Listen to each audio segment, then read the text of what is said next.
மணி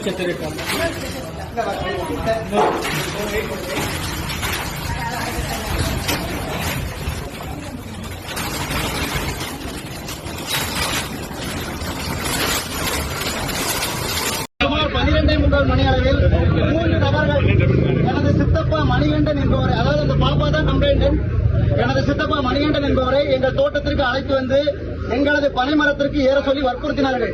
அங்கு நின்ற நானும் எனது தந்தை மற்றும் தம்பியும் என்ன நடக்கிறது என்று பார்க்க சென்றோம். அந்த நேரம் பனையின் உச்சியில் இருந்த எனது சித்தப்பாவை, எலே சாண தேவடியா மவனே, கலையத்தில் ஒண்ணுமே இல்லையா அப்படி என்று கூறி அந்த 3 நபர்கள் கேட்டனர். அப்போது அந்த இடத்திற்கு விவரம் தெரிவித்து வந்த எனது தாத்தா பெருமாள் சேட் என்பவர், ஐயா கெட்ட வார்த்தை பேசாதீர்கள் என்று வேண்டினார். ஆனால் இவர்கள் எங்கள் தாத்தாவையும் வயதில் பெரியவர் என்ற மரியாதை கூட இல்லாமல் என்னை கேட்டு தேவடியா மோனே என தகாத வார்த்தை கூறி ஆபாசமாக பேசியதோடு நில்லாமல் ஒழுங்காக ஓடி போய்விடு, இல்லை என்றால் உன்னையும் பொய் வழக்கு போட்டு உள்ளே தள்ளிவிடுவேன் என்று மிரட்டினார்கள். உடனே நான் என் தாத்தாவை கெட்ட வார்த்தை பேசாதீர்கள் என்று கூறினேன். ஆனால் அவர்கள் என்னையும் ஒரு பெண் குழந்தை என்று கூட பார்க்காமல் ஏதாவது தேவடியா மவளே என்று தகாத வார்த்தையால் பேசி எங்களை ஓடி போய்விடு என்றார்கள்.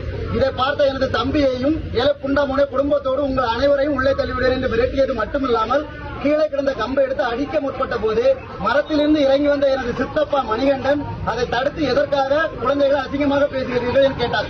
உடனே அவர்கள் கையில் இருந்த கம்பை எடுத்து எனது சித்தப்பாவை எங்களை அடிக்க முற்பட்ட போது எனது சித்தப்பாவும் அவர்களும் உருண்டு வரப்பிலிருந்து கீழே விழுந்த போது அவர்கள் வைத்திருந்த கம்பை அவரது தலையில் காயத்தை ஏற்படுத்தியது. இந்த சந்தர்ப்பத்தை பயன்படுத்திய அந்த நபர்கள், தேவடியா மக்களை உங்களை கொல்லாம விடமாட்டேன் என்று கூறிக்கொண்டு கீழே விழுந்த துப்பாக்கியை எடுத்து முதல் முறை எனது சித்தப்பாவை சுட்டார். 2வது முறை சுடும்போது அந்த குண்டு என்னை நோக்கி சுட்டார். நான் விலகிவிட்டதால் அந்த குண்டு எனது காலருகே சென்று கீழே விழுந்தது. ஒருவேளை நான் விலகாவிட்டால் அந்த குண்டு எனது உடம்பை துளைத்து எனது உயிருக்கு ஆபத்தாய் போயிருந்திருக்கும். பின்னர் நான் பயந்து கூச்சலிட்டு சுடாதீர்கள் என கூறினேன். ஆனால் அந்த நபர்கள் கொலைவெறி தாக்குதலுடன் மீண்டும் 2 முறை எனது சித்தப்பாவை காலில் சுட்டனர். இப்போது எனது சித்தப்பா உயிருக்கு ஆபத்தான நிலையில் தென்காசி அரசு மருத்துவமனையில் சிகிச்சை பெற்று வருகிறார். பின்னர் அவர்கள் எங்களை அந்த இடத்திலிருந்து அப்புறப்படுத்திவிட்டு எனது தாத்தாவை மட்டும் அந்த இடத்தில் நிறுத்தி வைத்து அவர்களது காலில் விழ வைத்து அசிங்கப்படுத்தியதோடு இல்லாமல் அவர்கள் கூறியபடி பேச வைத்து அதை வீடியோ பதிவு எடுத்துக்கொண்டு குண்டடிப்பட்ட எனது சித்தப்பாவை 108 ஆம்புலன்ஸ் வரவழைத்து அவர்களே அரசு மருத்துவமனையில் சேர்த்துவிட்டனர். பின்னர் தான் தெரிந்தது வந்த நபர்கள் 3 காவல்துறையை சார்ந்தவர்கள் என்று.